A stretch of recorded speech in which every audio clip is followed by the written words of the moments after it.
Si vous avez vu le film La Malédiction Winchester, vous avez peut-être déjà entendu parler de cette mystérieuse maison.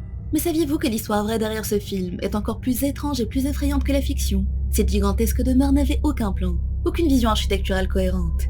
C'est un dédale complexe d'escaliers qui ne mène nulle part, de portes qui s'ouvrent sur des murs ou sur du vide, de pièces dans des pièces et de cul-de-sac inattendus. Personne ne sait pourquoi Sarah Winchester, la riche héritière à l'origine de cette bizarrerie, a décidé de sacrifier une partie de sa fortune dans ce projet qui n'avait à première vue aucun sens. Certains disent que c'était une manière de gérer son deuil suite au décès de son mari. D'autres pensent qu'elle a été possédée et aurait agi sous l'influence d'esprits. Mais avant de plonger dans cette étrange histoire, j'aimerais vous parler d'un service que j'ai découvert il y a quelques mois et qui permet de gagner facilement de l'argent et des cartes cadeaux en répondant à des sondages. Quand on a besoin d'un peu d'argent de dernière minute, c'est un moyen idéal de l'obtenir, qui s'intègre facilement dans le quotidien. On peut répondre à des sondages pendant les moments creux de notre journée, que ce soit dans les transports, pendant les pauses, etc. Le service s'appelle Opinion Marketing, et il a des avantages de taille comparés aux autres services du même genre.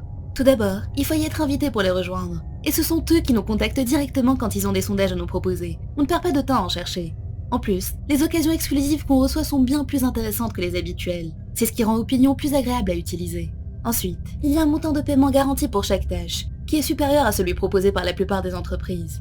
Les tâches consistent à donner son avis sur des produits et des marques, pour gagner des points et obtenir des récompenses en cash. Il existe même des opportunités pour recevoir des produits à tester et les évaluer. Les récompenses peuvent être échangées contre des cartes cadeaux, des dépôts directs et des produits.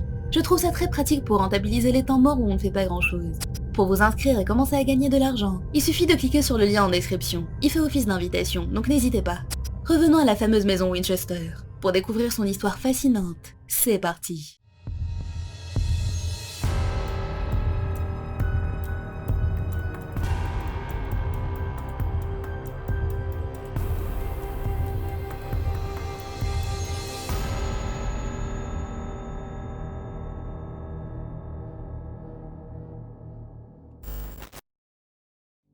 Sarah Winchester, née Sarah Lockwood Pardee en 1839, était la veuve de William Winchester, héritier d'une grande fortune grâce à sa société de fabrication de fusils et de carabines. Sarah Winchester a grandi dans un monde de privilèges. Elle parlait 4 langues, fréquentait les meilleures écoles, a fait un bon mariage et a donné naissance à sa fille, Annie, en 1866.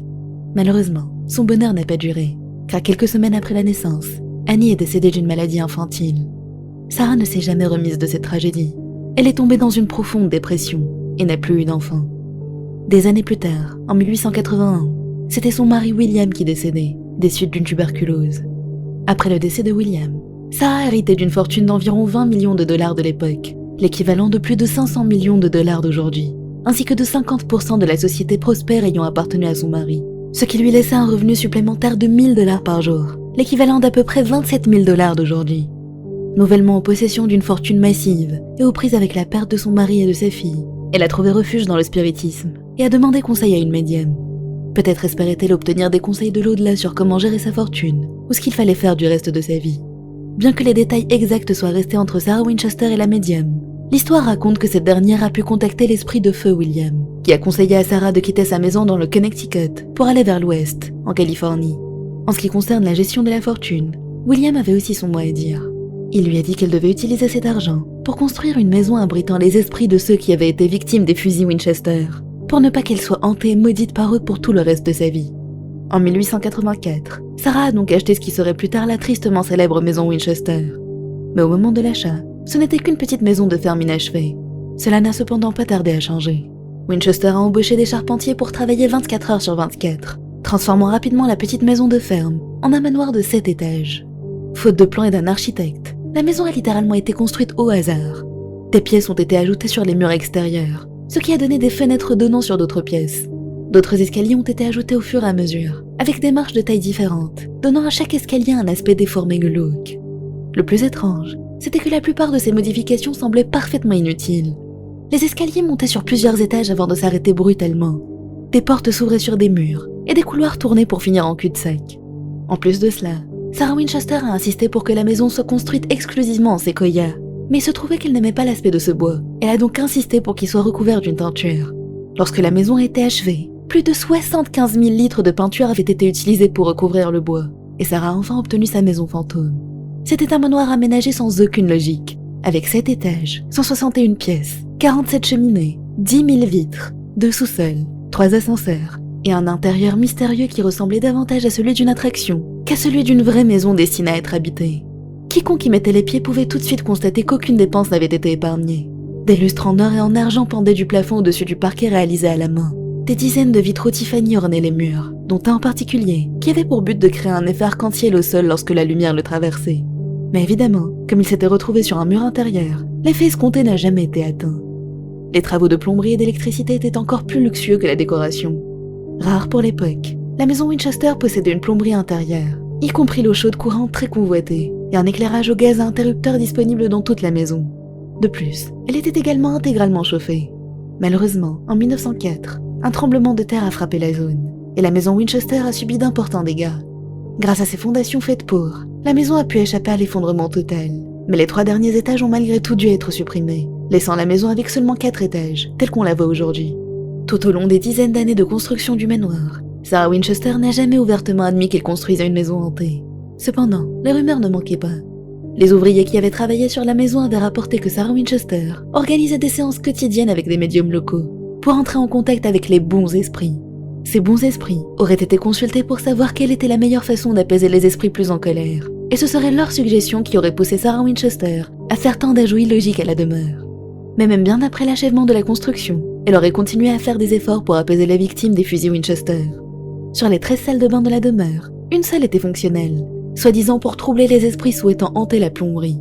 Et ce n'était pas tout. Chaque nuit, elle dormait dans une chambre différente, et elle utilisait des passages secrets pour se rendre d'une pièce à l'autre, afin qu'aucun esprit ne puisse la suivre. Au cours des années où Sarah a vécu dans la maison, les rumeurs dans le voisinage proliféraient déjà, mais c'est dans les années qui ont suivi son décès en 1922 que les histoires sont devenues plus folles encore. Après son décès, Sarah Winchester a laissé tous ses biens à sa nièce, Marion, qui avait été sa secrétaire personnelle au cours de ces dernières années. Cependant, la maison Winchester n'a jamais été mentionnée dans son testament, ce qui n'a fait qu'épaissir l'aura de mystère autour de cette étrange demeure. La maison a été évaluée, et à cause de sa conception étrange et des dégâts du tremblement de terre, elle a été jugée sans valeur. Marion a donc pris tout ce qu'il y avait à l'intérieur et l'a mis aux enchères. Les propriétaires actuels de la demeure ont affirmé qu'il leur a fallu 6 semaines pour vider la maison de tous ses meubles. Une fois vidée, un investisseur local l'a acheté pour la modique somme de 135 000 $. 5 mois seulement après le décès de Sarah Winchester, l'étrange maison Winchester a ouvert ses portes au public pour des visites. Et bien qu'elle ait été entièrement vidée, réaménagée et transformée en commerce, la maison Winchester a continué de surprendre son monde. En 2016, un grenier secret y a été découvert, contenant un orgue, un canapé de l'époque victorienne, un mannequin, une machine à coudre et diverses peintures. Un an plus tard, d'autres pièces fraîchement découvertes ont été exposées au public, y compris des parties de la maison qui n'avaient jamais été achevées.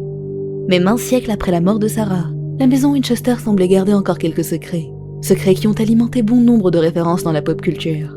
En 2018, un film nommé La malédiction de Winchester a vu le jour, racontant l'histoire d'une femme, Sarah Winchester elle-même, rendue folle par les fantômes des victimes des fusils Winchester. Le tournage a eu lieu dans la vraie maison Winchester. La demeure a également alimenté bon nombre de romans d'horreur et autres œuvres, car son existence même était une source d'inspiration suffisante. Et malgré le temps qui passe, très peu de choses ont été découvertes sur Sarah Winchester.